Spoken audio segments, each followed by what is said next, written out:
so happy for another live this Monday evening here in Sweden. I'm Cacao Sana or Sana, and I'm very excited to talk to a chocolate maker all the way in the United States, so a different time zone. And over there it's I'm happy to see people joining. And hi, Hello. lovely to see you. You too. Can you hear me all right? I got a headset in. Yeah, it Okay, works. perfect. Can you hear Cool. me? Yes, perfect. Yep. Wonderful. So people are tuning in from all over. Lovely. hmm I'll be keeping track of the comments, so you don't have to worry about questions, but Okay. maybe people send some fun comments or some sharing hearts, and that's always nice to see as well. hmm hmm And a lot of people, of course, they know who I'm talking to, and we'll be talking about ritual chocolate, and we will talking about your business and how it all hmm started. hmm And for those of you who haven't followed ritual chocolate for that long, how can you tell us about the beginning? Where did it all start? That's a good question. Well, it's funny, you think when you start, or people who start a business like this, they've had some prior education. But the thing with chocolate, especially back then, there was really no bean to bar chocolate school. There were chocolate schools, but they were more targeted towards tempering and molding and truffles and things like that. So, like every other maker, got into it without any real background in chocolate. Um, and so, Ritual was co-founded by myself and Anna Sear, um, and that was back in the idea would have been 2009 in the spring, just trying some good chocolate for the first time. Like I'd always been into uh, dark chocolate, but I'd never really had anything that was high quality. And at the same time, back then, I was a writer for a cycling magazine and also was working kind of part time at a coffee shop and getting really into just nice coffee, single origin. And um, that's kind of like sort of the beginning of third wave coffee, I would say, is around that time, from what we kind of know today of third wave coffee. And so, yeah, just really inspired by that type of food. Um, and I also felt like, every other, like I could go get a good cup of coffee at a dozen stores, in Boulder, Colorado at the time. And we had this realization that like, wow, like chocolate also has this potential to be really high end, really, really unique and tasty based on its origin. Yet it's not even available anywhere in at the time Boulder or Denver. Um, and so, uh, yeah, and looking at the industry as well, just based on the last century, it just had gotten steadily sort of worse in terms of quality and sort of like the kind of cacao that was being sourced. And just looking at the industry as a whole, it seemed like chocolate had the most potential for um, big sweeping change. Like beer was already good, coffee was already good, but chocolate was this category that had yet to have its like renaissance period, I guess. So yeah, that's a little bit of that origin story. Yeah, I think that's really nice because it's so interesting where people where people come from. And there's quite a lot of hmm people who have a knowledge of coffee or of other hmm flavor and craft industries. hmm They decide to switch into chocolate, or that's where they want to develop their skills. And then, of hmm course, people who end up making chocolate even if they have no prior experience to working in any kind of food hmm industry. hmm Yeah, I mean, I think you see a lot of makers who had no experience in food whatsoever. But I've always compared um, chocolate to like winemaking or coffee roasting, or you could even say cheese making. I mean, these professions and skills don't rely on culinary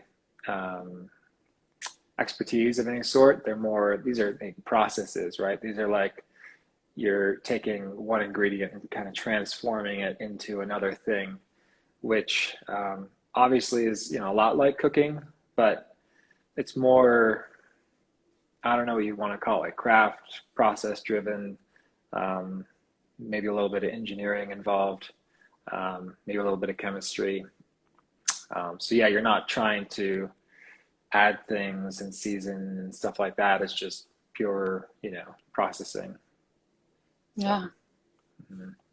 I like that you mentioned chemistry, because I think a lot of people who like food or flavors, chocolate, wine, and all of these things, they might not be as, or might not have been too fond of chemistry class in school.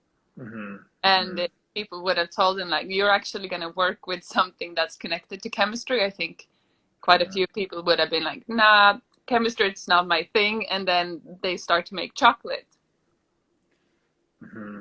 Yeah, and I wouldn't say you really need to understand in-depth chemistry of anything, but I do think that having some knowledge of how things work, like why does, a liquid turn into a gas with heat and stuff like that, and pH, and I think at the farm side, um, where they're fermenting and doing all that, there's more real chemistry happening. But I do think having some understanding of acidity and basics like that um, help you sort of maybe understand origins a bit better, or understand flavor, what creates flavor. Um, and it also helps explain, a little bit of what makes a good origin versus another. Um, One thing I've been sort of I investigated a few years ago was just tannin levels based on origin, and based on fermentation and genetics and all this. And if you kind of go back in time, you'll find that tannin levels were a little lower from more like indigenous regions like Trinidad and Brazil and Mexico. Um, and when you looked at the African cacaos that were moved over, they tended to be a little bit higher in tannins, which I think is a part of why like machines today are designed to process at higher speeds and temperatures and intensity to sort of mellow out those flavors a bit more. Yeah, so. That's really fascinating. I Mm-hmm. love how there's so many levels of nerdiness that you can dive into. Yeah, There's always new things to learn about cacao and chocolate. yeah. You just have to ask the right questions sometimes. Very true. And the people, and to be willing to be open-minded, because the fact that we know this and then it changes, and you have to accept that things change Mm-hmm. and the knowledge Mm-hmm. is renewed all the time. Mm-hmm. Mm-hmm. Mm. Yeah, and I think at every point, especially for a bean to bar company, your sort of level of understanding for what you're doing and the needs of what you're doing change all the time. What you need to make chocolate at home is very different for your understanding that you need to have when you're doing, tons per year, or even getting into companies who can do tons per day. That just, it's a whole nother level of complexity. Yeah. Yeah. The and again the discussable definition of when you're a small maker, but it's Mm-hmm. quite a big difference when it becomes really industrial and big. Mm-hmm. For those people who don't know that much about that, do you feel like you have a definition of what when is someone small and when do you start to get big? Um, I mean, it's all it's all very relative. I mean, I wouldn't say our process is any different than it was back in 2011 when we were renting Steve DeVries' factory in Denver. Um, I mean, the way that we grind the nibs, the way that we mix them, we roll mill, we still use a longitudinal conch. That's all the same. I think, the only thing that we've added that would be significantly different would be we have two different tempering machines now. One is a batch tempering machine. One is a continuous temper, meaning it's always keeping it, in temper. And then we have like a nice like mold cooling tunnel thing where in the past I just built like a box and stuck an air conditioner in there and stuck trays in. And that we actually used that for the first like 8 years of the business. Just like this, this box. We actually still have it just because we like to cool our big blocks of chocolate in there. But in terms of a definition of or a threshold when a small company becomes large or industrial, I mean, I suppose as soon as you sort of take the craft element out of it, like the hands-on element out of it, and you rely entirely on the equipment to process. Because in these larger factories, they tend to do what's more of a continuous process. So most small makers, if not all, do more of batch processing. So you have a set of beans, you set them in an oven, you take those same beans, you winnow them, you put them all into, let's say, a cocoa town, or you put them into a conch, and they all stay together the whole time. And eventually they all end up in the tempering machine.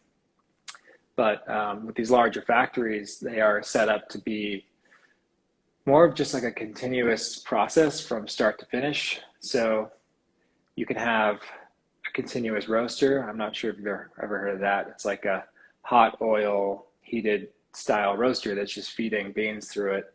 And as they work their way through, they're getting heated and cooked and roasted, and then they kind of get spit out and winnowed along the way, and then continuously ground. And they just kind of go through the process continuously. And so that's why you see all these machine companies advertising their products as tons per hour, And it's like, well, how do for batch processing, you can't measure like that. You're not like tons per hour. It's like, it just doesn't really compute. It's more like batch size, like this batch is 100 pounds, or this batch is 300 pounds, but it's still just a single batch, not just like this continually processing chocolate. So I would say that's the threshold. Yeah, I like that.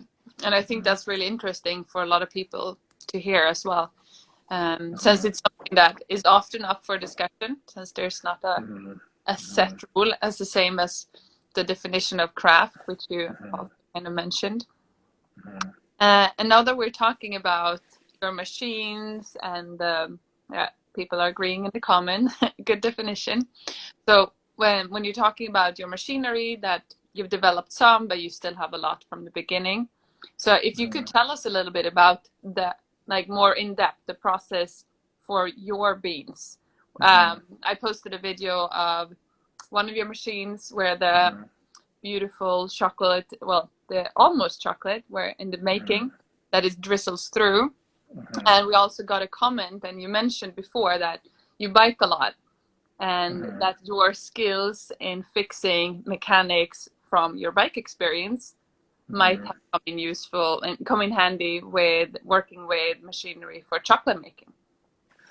Yeah, well, I'll start with the our factory side of thing. I don't know why I call it a factory, because it's still just a kitchen, but chocolate factory sounds nice. It sounds I think it sounds nice to chocolate people, but then you say the word factory, and I think a lot of foodies feel like, ooh, that's bad, like they think of like factory farming with animals and stuff. And then we talk about refining, right, where we're trying to make the chocolate smooth, but in the health food world, refined food is a bad thing, right? And it's like, well, we're physically grinding, that's not a bad thing. Anyway, so we still just use ovens to roast. We have a kind of a small winnower that runs for like 8 to 10 hours a day. And then we essentially pre-grind all of our nibs into cocoa towns to then mix the sugar.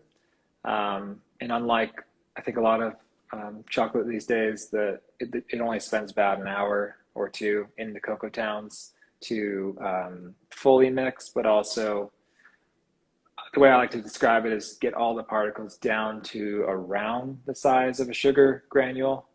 And then we can put it into our 3-roll mill, which is just, this is a pretty big one. It's like 3 foot by about 10 or 11 inch or 13 inch rollers.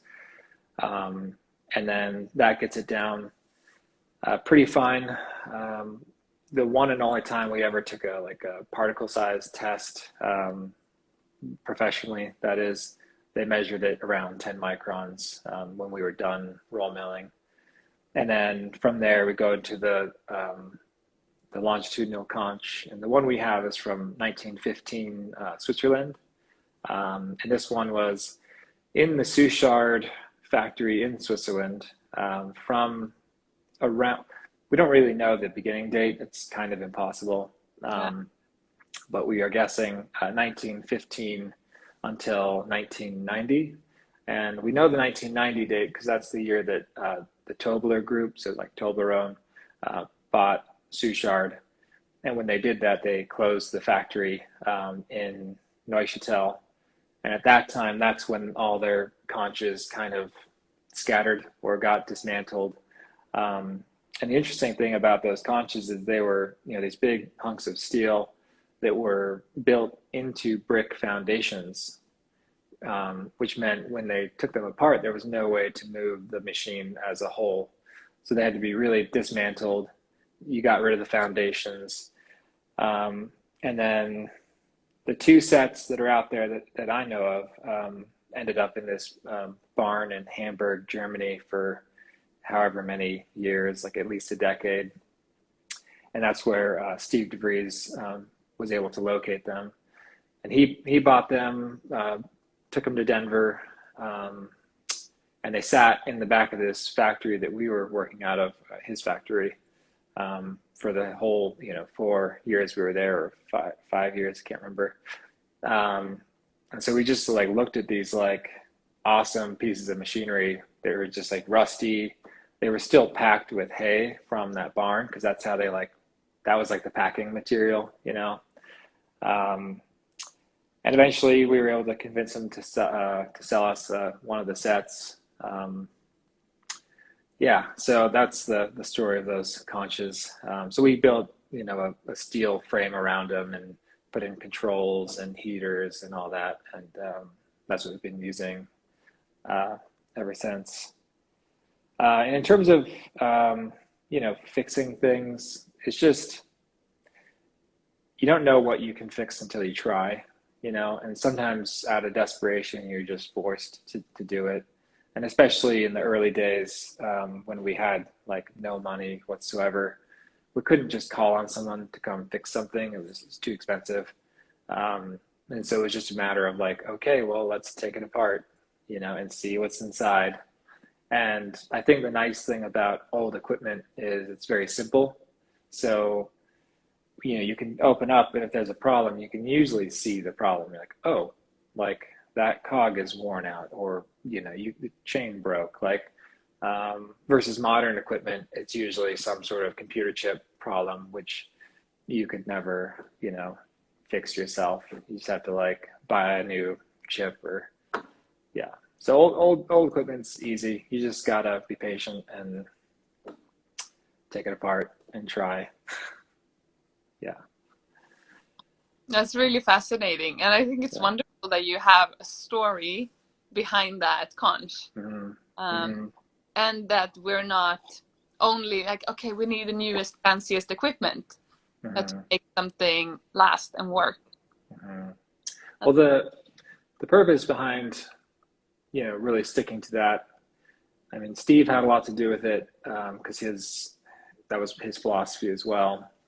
Um, but we just wanted to have a process that kind of stuck to the principle of just even refining. So meaning if it's going through a roll mill, you know you're getting every particle through that mill around the same size. Like there's no uneven grinding happening.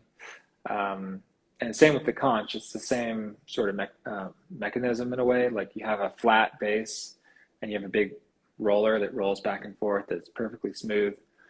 And so you have like this steady, constant pressure on top of the chocolate, like a thin layer, like a 10 micron layer. But you're never over refining because you don't have like sharp, edges that are, you know, breaking apart these little particles. And so, yeah, the goal was always just even refining as much as possible. And those two machines are able to do that, I think, the best. So, Yeah. mm-hmm. And you mentioned tempering before, like in the Mm-hmm. beginning, that that's something that people have been teaching for a very long time. Mm-hmm. When I talk to chocolatiers or bonbon makers and all of the new bean to bar makers, one thing that is really hard to do when you're just a one person business is to polish or to clean all of the molds before you Mm-hmm. can use them again. Mm-hmm. You still do all of that, cleaning the molds, polishing the molds by hand between each. Yeah, I mean, it depends on how well your last temper was. If your tempers are going great, then the molds tend to stay pretty good. Um, if the previous temper had some serious problems, then you really need to spend some time cleaning.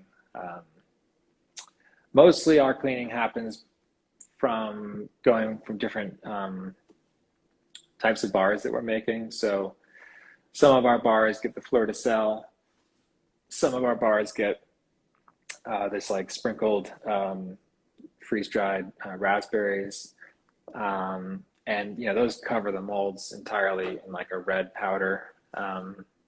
Same with our honeycomb bar. That just gets everywhere. So mostly we're just cleaning off the molds from the inclusion rounds, and then if it's just pure chocolate, it would have to be a pretty bad temper to have to go through and polish each mold, you know.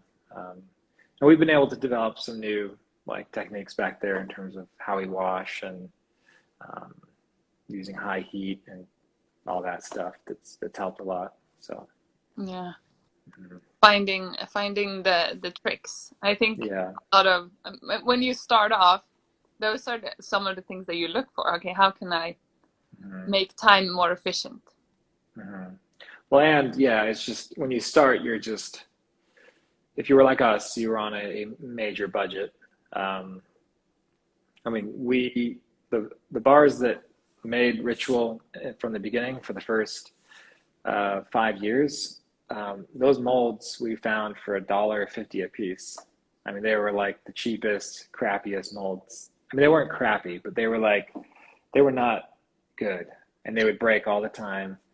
But it's what we could afford. I liked the shape was nice, and those were a pain to clean because they didn't always because they were so flexible. As the chocolate would try to release, they would sort of bend with the chocolate, and so you would end up with more release marks and things like that. And you'd have to spend more time cleaning them and drying them. But they were like so flimsy that you like couldn't stack them well without them collapsing and falling on the floor. So it was really nice to make the jump to the nice like $25 hard polycarbonate molds. So Yeah, I can yeah, imagine. yeah. And when did you make um your design mold?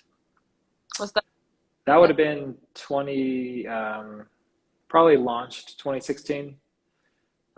So that was a big like 2015 and 16, well 14, 15 and 16 were pretty big years. 2014 we're planning to move from Denver out of Steve's factory and to buy all of our own equipment because we got started just by renting his, and that's how we were able to get started with like $10. We're just like we didn't have to invest in building a kitchen and invest in buying all this equipment with money that didn't exist.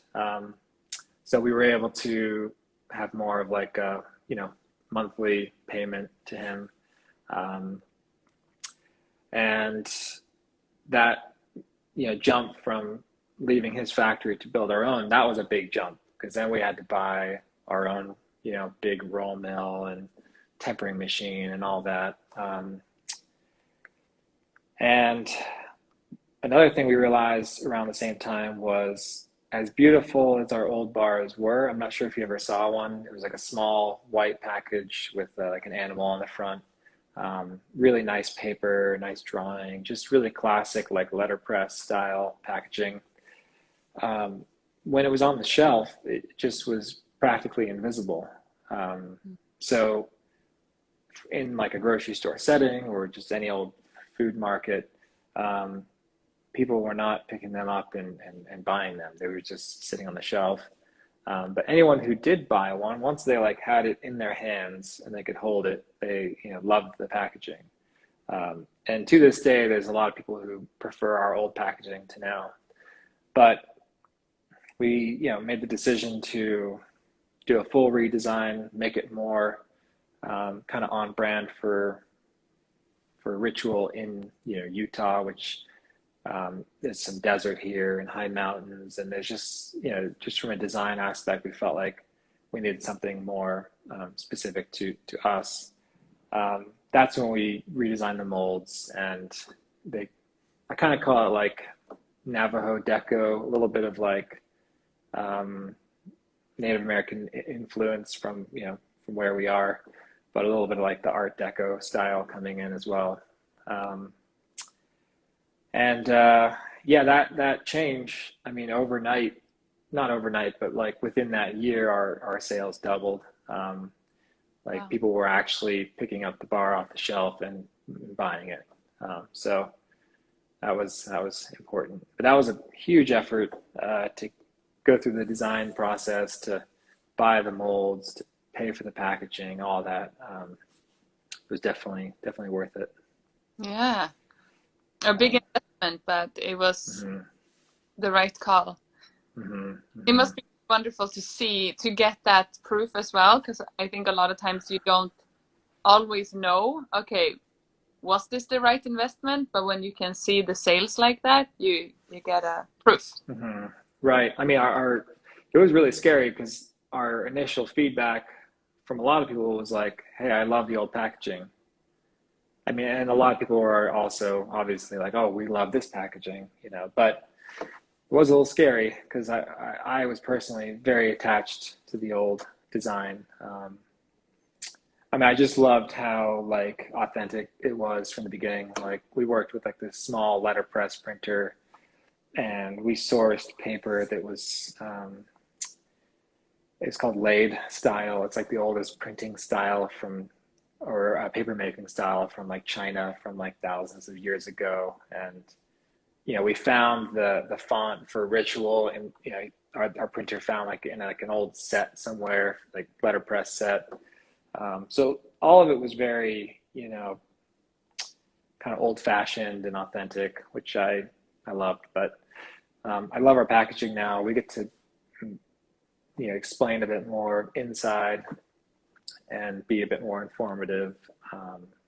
And the whole experience of opening it is really nice. The old bars, you could never like get them back in for some reason. Just bad design. So That's an important thing. So you don't yeah. like encourage people. You don't have to finish a bar in one sitting. You can savor, Mm-hmm. Mm-hmm. like bring it up. Mm-hmm. You like it. Mm-hmm. Now in the comments, so we get the comments that love the details of your design from Canadian Chocoholic and Project Mm-hmm. Chocolat is bringing up the fact that letterpress is also so expensive. So Well, we still letterpress our packaging now, and it's all offset Pantone printing still, so no digital printing or anything like that. It's just that it's on a different scale, bigger printer, and um, yeah, not it's yeah, very expensive though. We foil everything, and every bar we make, right? We have like, I've lost count at this point, 17 or 18 bars. Um, they all have a different foil print, and when you print with foil, that's an entirely new plate that has to be made. And so every single bar we make has its own plate. And anytime we've had to make small changes or edits, that's like a whole new plate to create. And they're like, I don't remember how much they cost. They're like, I don't know, $500 a piece. So it's still very expensive. Do you feel like that limits you sometimes to create new bars? I would not say, well, yeah, bar creation for sure.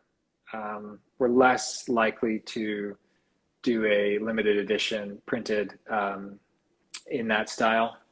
So all of our limited edition packaging right now is just like a blank ritual package, and then we put a sticker on for whatever that limited edition is.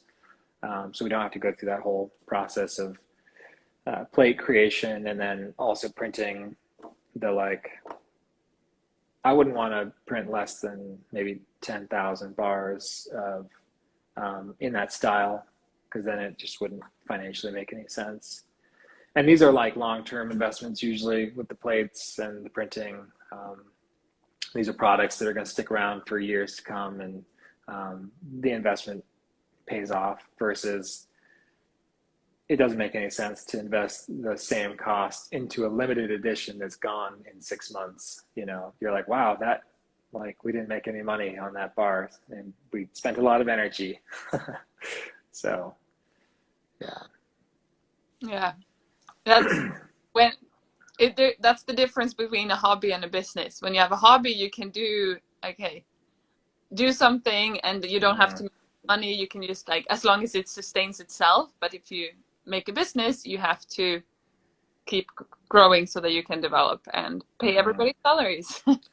Right. And yeah, I mean, from the beginning, like we've really relied on this as, you know, a business and as a source of income, just even for ourselves, to be able to eat and pay rent and things like that.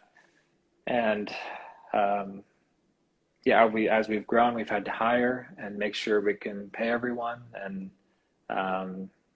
it's definitely tricky. I've now come to the realization that I think the best way to do bean to bar is either be tiny, be like a one-person show, maybe two, and sell high margin online only, no wholesale, and see how much money you can make doing that.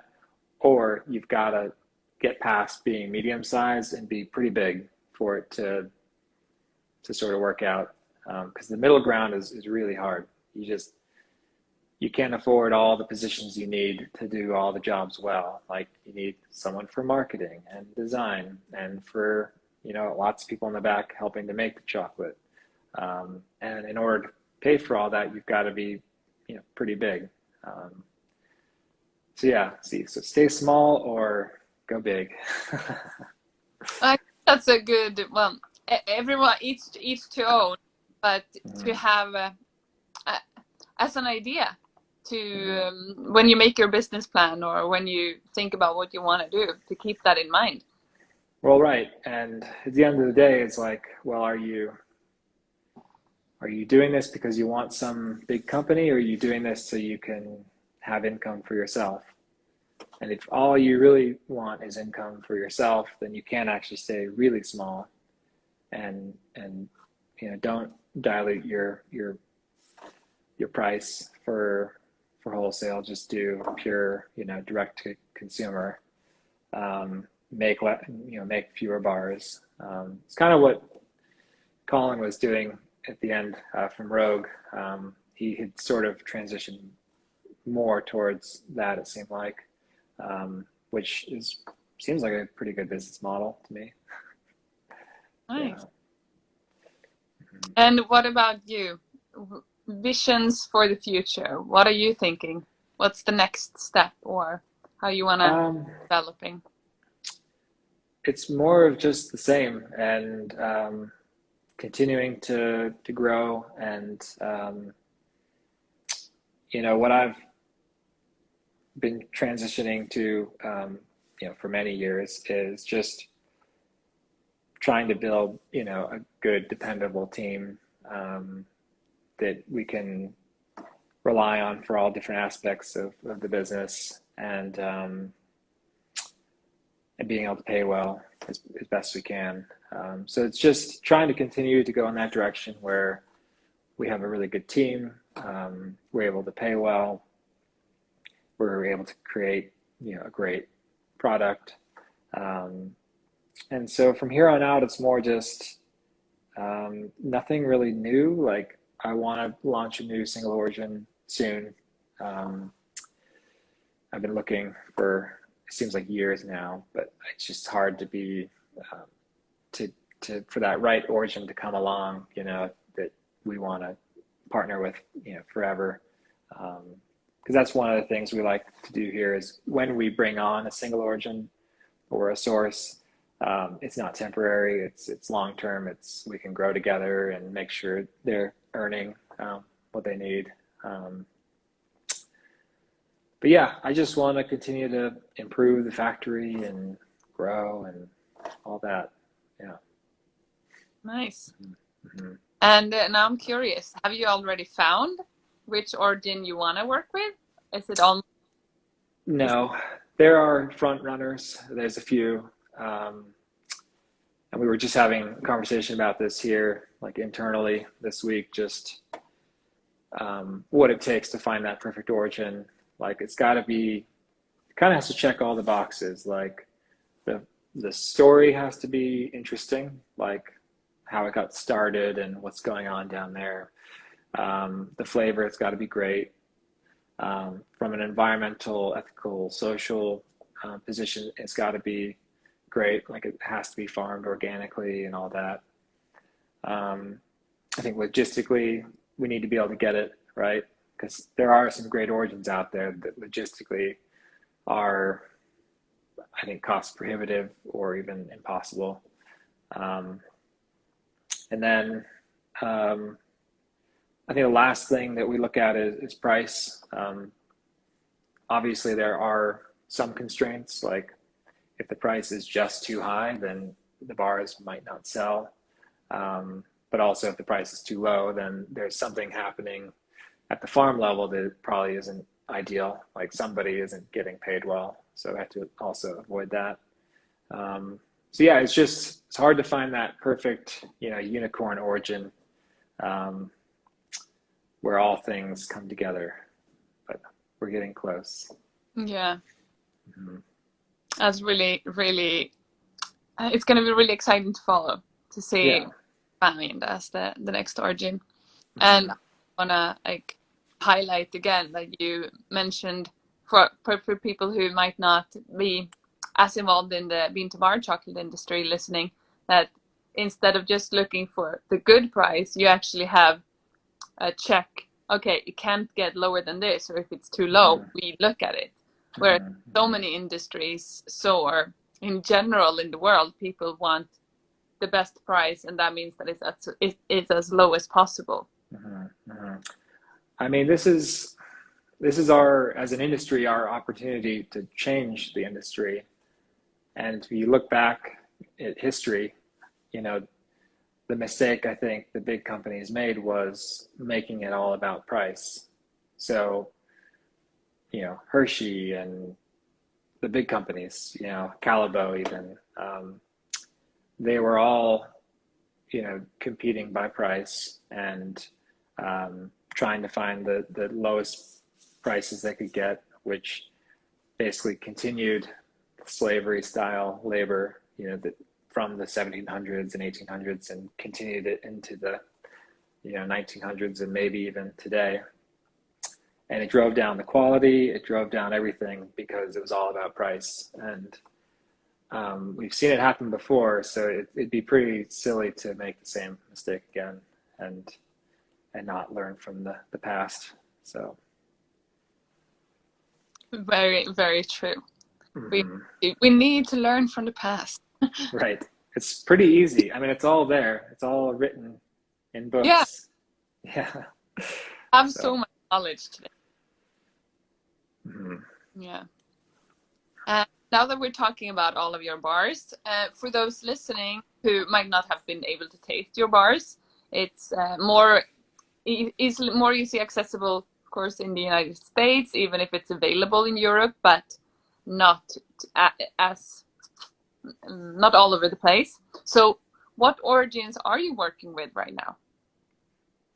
So our primary origins are so Marañón, Peru. That's the pure nacional. They kind of have an undisclosed location, so they just kind of name it after the Marañón River. Um, we've been there. It's great, and we were the first, I think, bean buyers for them, and begged them for I think 2 or 3 years to sell beans because when they launched, they were only selling chocolate like blocks, um, and one of the best pieces of chocolate we had ever tried in the beginning, like in 2010, was like a sample batch from these beans. And so for years, we're like, please, can we buy? Um, and then Camino Verde from Ecuador, formerly known as Balao. So that used to be grown in the town of Balao. So that's why our bar was called that. And then due to various circumstances, they had to sell off the farm itself, and now it's more kind of co-op style, central fermentation and drying. Um, and then Maya Mountain Cacao from Belize. Um, they originally started out as Moho River chocolate or cacao. Um, and then, of course, Madagascar, so Bertio Axon's beans. Um, and we're getting the Bajofo estate um, style. And we had a really nice origin from Mexico, um, but we won't really be continuing that, which is why I'm looking for a new origin to replace that. So those And are our origins. yeah, have you visited all of them? We've been to My Mountain, we've been to Marañón. We have not been to Madagascar or to visit Vicente from Camino Verde. We're thinking this year would be a great year at some point to maybe do another visit. Um, the hardest part about all this has been, well, time and money, I think, which is the problem for all of our problems. In the past, we just couldn't afford to go down. Like it just wasn't even an option. And then once we like kind of got going, we just didn't have the time or the money still. But yeah, I think long term is definitely continuing to strengthen our relationships because I think at the end of the day, the only way we'll be able to source what we need is if we actually have truly good relationships with our origins. Um, because some big company can come along and say, we want 100 tons, and the only thing that's going to prevent that is um, our like pre-existing relationship, with these origins. Yeah. Yeah. And which origin is your bestseller? Bestseller. I think it has to be Madagascar still. Um, yeah, it's so, classic and fruity and tastes like peanuts almost. It's just so good. And I mean, I love all of our origins. I think I've been, I kind of jump around equally nowadays. I mean, every time I've been to origin, like, let's say I went to Peru, when I came back, I'm like, oh, Marañón is the best. Like, I love this bar the most. And that's all I ate for like a year. And then we went to Belize, and that was my favorite chocolate for like a year. But really, they're all awesome. And now that there's some time has passed since we've been to Origin, I definitely distribute equally for myself, at least. Yeah. I like that. But it's not very strange. I mean, working with chocolate, working with flavor, we know how much we connect flavor with memories and emotions. I like that. For sure. We're getting some questions from the audience, and if you have any questions, please type them in and we'll get to them. So you mentioned that you won't be continuing with the Mexico bar, so it's a question, how come you're gonna discontinue working with that, if there's a story behind that, if you want to share? I won't share everything, but I'll just say there was a change in the supply chain, meaning how we could get it. It became more difficult. The relationship changed as well, and the quality also changed in a direction that was hard to stick with. So it was a little scary to have invested in an origin that on like an important year could potentially have some issues for us. So that's the main reason. That makes sense. We're also getting a congratulations on your family. Thank you. Of course. She says, what does your cool mom say about being a grandma? Well, my mom's happy, that's for sure. He's 8 weeks old today. And yeah, he's smelled a lot of chocolate in the factory so far, but he hasn't tasted any yet. 100% she's gonna love it. Like the strongest memories from childhood, chocolate scent. True. Wonderful. And then she's wondering if you have, and you haven't already told us the story about your amazing mid-mountain blend. Because blends are always also fascinating to talk about. Right. So our mid-mountain blend is one of our top selling bars. It tastes amazing because it's a blend of all the origins, and it just has like all the positive flavors you get from each origin. So you get some chocolatey notes and the fruity, and the complexity is awesome. Depending on what you're eating with it, or you sort of pick up on different notes every time. And it's the base for our drinking chocolate. And the funny thing about the launch of that bar, we put it out in early 2014, I'm pretty sure. And this was when we were in Denver, and the design was like a moose with some mountains and stuff. And that was our sort of like hint to the world that we were planning this move from Denver to Park City. And the most popular like mountain bike trail in Park City is called the Mid-Mountain Trail. And so that was like our sort of just secret hint that we were moving, but it still took us like a year to move. So we had this bar that was named after a trail in Park City for a full year that didn't make any sense. But then when we finally did move, it all came together. It made sense. And so yeah, that's our first and only blend at the moment. Although some of our bars, like our Après chocolate, which is the one with the champagne and raspberries and stuff, that's a blend as well, but just a different blend. So. And in the mid-mountain range blend, what are the different origins in that bar? So it's all the origins that we have. So Madagascar, Peru, Belize, Ecuador. Of course. I like that, and I like that it can be a secret hint. Things doesn't have to make sense for people.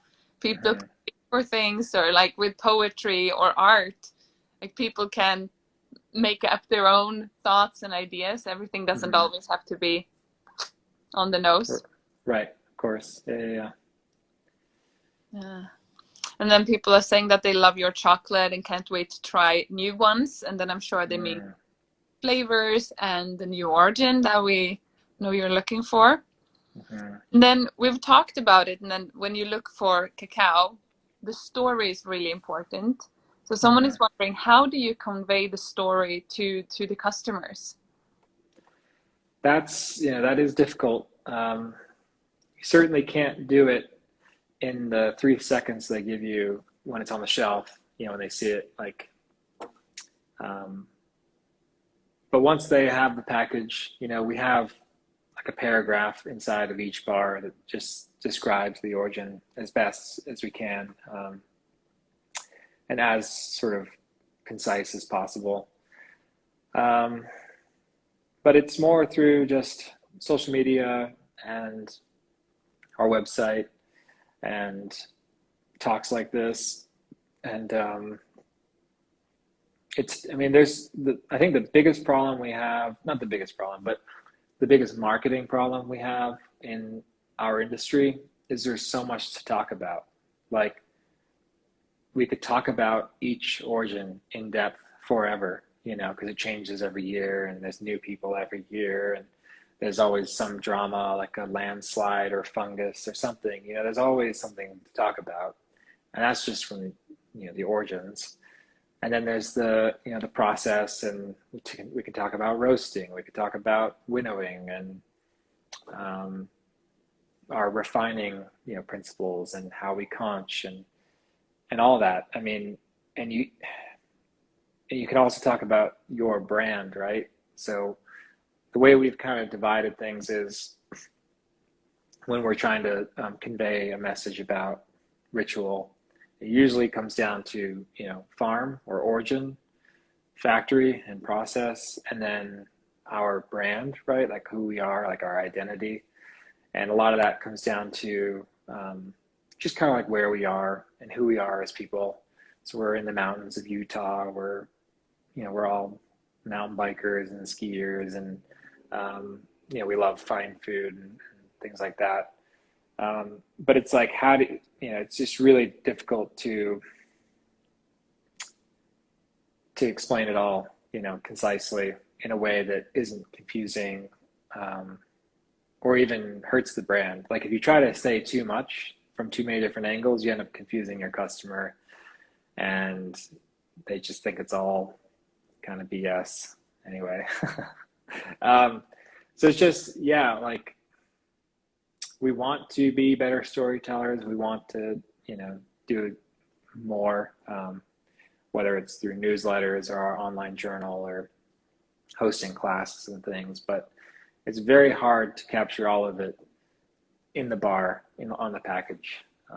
And what we used to do is, so when you used to open our bar, it kind of would open into 3 pieces. And the way we tried to simplify that was, we called it our farm flap, which was a photo of the farm and a description. And then our brand flap, which was just like some mountains in Utah, basically just saying this is where we are. And then we had our factory flap, which was just sort of an image of one of our pieces of equipment.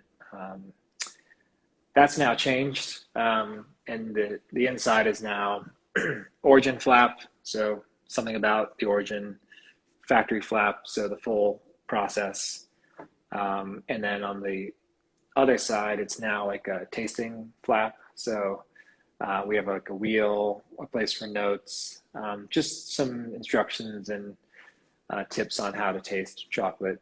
So we've evolved a little bit. Yeah. Have you gotten any comments from consumers about the changes? Do they notice?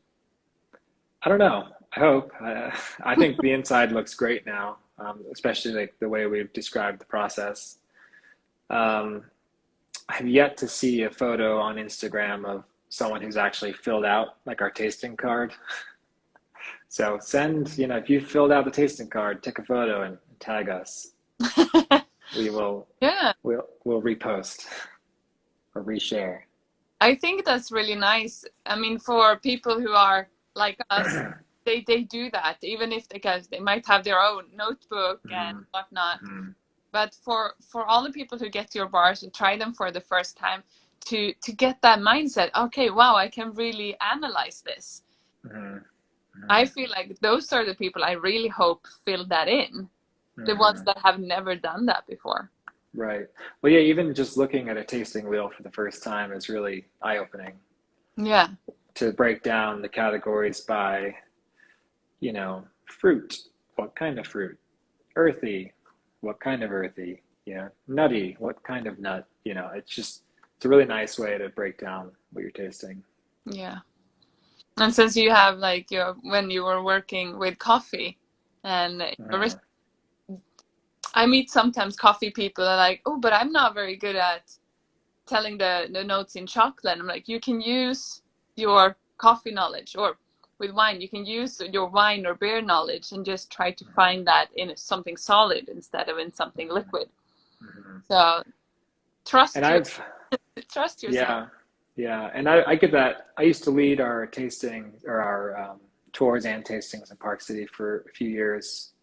And that was a really big comment from people was, oh, I don't, I can't taste things very well, or I can't taste the differences in chocolate. And I used to think the same thing in 2009 and 10. We were buying really nice brands from, I think, France and some other places, and we were trying the chocolate, and I couldn't really taste the difference. Like the packaging said, oh, this is from Ecuador, or this is from, I'm trying to think of the actual bars, Venezuela. And honestly, I could barely taste the difference. But the real issue was not my taste buds. It was actually the chocolate, I'd say, and the manufacturer. And a lot of this wasn't even bean to bar. I think it was like repurchased Calibo and then whatever they did with it. So yeah, what I tell those people is, look, don't blame yourself. Like, try our origins side by side in like a nice controlled setting, and then tell me if you can't taste the difference. And usually the answer is they can definitely taste the difference because they've actually now had really nice single origin chocolate that has all the pure flavor coming through. Yeah. So, mm. I love giving people that experience, that Oh, I know, I aha know. moment. It's the Yeah, best. it's the best. Yeah, we used to always do a side by side with Madagascar and our Ecuador because it was super fudgy and super fruity. And we're like, here, try this. And they'd be like, the only difference is the beans. And they'd be like, whoa. Yeah, Yeah, exactly. mind blown. So, I love that. And Valerie from Chocolate Uplift mentioning that people have noticed and love the information on the inner wrap, oh, especially the good. plate. Um, Hmm. and she also wonders what is because since the interior foil or the wrap, cellar wrap is now compostable, what is it made of? So it's like a brown craft paper pouch inside.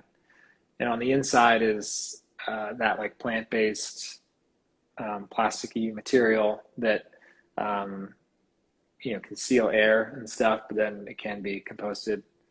Um, and for anyone who got a plastic pouch last year during like peak COVID, we're really sorry. We couldn't get our pouches for like 2 months, and we just had to. We scoured the internet for something similar. I bought like thousands of the wrong size. We still have them. I don't even know what to do with them. Um, and in the end, the best thing we could find were these like plastic sleeves that got us through those 2 months. And the last thing I want to sell is plastic, or the last thing I really want to sell is trash. I don't want to create trash. Um, so we try to make sure it can be recycled or composted. And so I apologize to anyone who got the plastic. I think they understand. I mean, given the circumstances, if there's that or no chocolate, then I think people prefer to have chocolate. Yeah, As I they mean we know, did we and we you, did yeah, we did get some complaints. They're like, yeah, I can't believe you switched to plastic. We're like, we didn't switch. we're just trying to stay in business. We have rent to pay, we have employees to pay, we have to sell chocolate, even if for a month or two it's in a plastic pouch. I think everyone during last year learned a lot about shipping. No Right. matter business or not, everyone has something to do with that for sure. Mm-hmm. Mm-hmm. And as you mentioned before, we can spend hours talking about just one origin. And now we Mm-hmm. spent 1 hour talking about all of these interesting things, and we could easily go on for more than 1 hour. Mm-hmm. But I'm gonna let you continue your day. I know you got lots to do, and hopefully some quality time with the family as well. Great. And I really want to thank you for joining.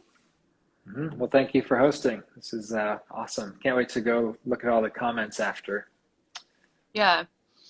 The comments are not always, they are not saved, but I've Oh, tried really? to mention Uh, some of them. But you also have, yeah, the questions are not saved, which is a feature that I kind of miss. But we've gone through, no, there's one, no, I'm scrolling while I'm talking to you. One question. Do you have a favorite chocolate machine, and does it have a name? Like people name their cars. um, no names for that I've named. Some of our production staff have given names to the Yeah. machines. Um, I think for me, it's the roll mill. I love the roll mill. I don't know why. It's just, it's so good at what it does, and I think it requires the most skill as a chocolate maker in terms of using it well. And that's sort of our opportunity to either, make or break the chocolate. So I think that's what I like about it. It's and you really have to like feel the machine to use it well. You have to be like very in tune, um, because you adjust two different sides as you're working with it, and certain adjustments can make effects that you might not consider. Like you're like, it might affect the other side in a way you're like, oh, like that. I'm surprised it changed stuff over there versus on this side. And um, I think the more you use a roll mill, the more you become sort of one with the machine and understand just temperature of the rollers, whether they're too hot or too cold, whether you're feeding the chocolate in too fast or too slow, and then yeah, and then your second roller, whether you're too tight or too loose, and I don't know. I just think the roll mill is just the funnest thing to work on. So that's Nice. my machine. And back in the day when I was like 25 years old and thought I was clever, um, I think we just used to like put on Sade and call it the smooth operator. But at this point, I think everyone's done that, so it's completely unoriginal. So I don't even say that anymore. Yeah. It's still fun though. It's nice. It's still funny. It's still funny. Yeah. Okay. Mm. And now we've got like the last comment, but pretty understandable based on what we've been talking about. And then ritual rocks. So take that with you. Cool. Great. I'm glad somebody thinks so. There's more than one person. Yeah, I Okay. saw hearts popping up, and Mhm. people enjoy your chocolate for sure.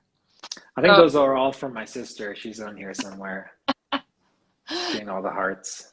fun. I saw some different because you can see the sometimes the person behind it. So it was Mhm. more than one person at least. Okay. Okay. So thanks again, Robbie. It was Mhm. absolutely wonderful, and thanks everyone for watching. I wish everyone a wonderful day. Thank All you. right. Thank you. See you later. Bye. Definitely, I'll come visit. Good. All Bye. right. See ya. Bye.